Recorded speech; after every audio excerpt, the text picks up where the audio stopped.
New video देखने के लिए सर्च कीजिए GPL Raj, subscribe and bell icon दबाना मत भूलिएगा। Thank you.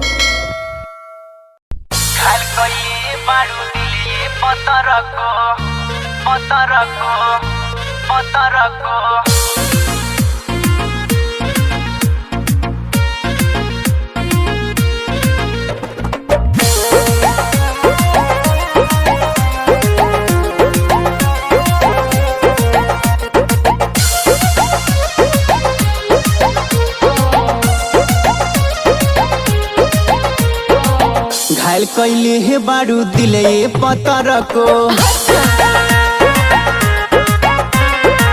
मारी के अखिया तू ये सावर को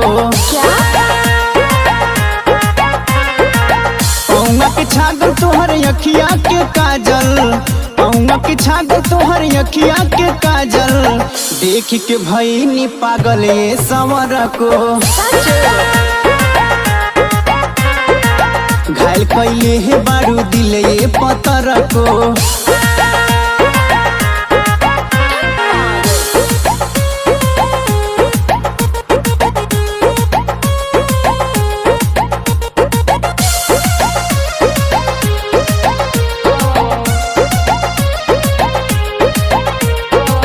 चले चाले जैसे चले ले हिरनिया, लागलू सुगर जैसे लागले मोरिनिया।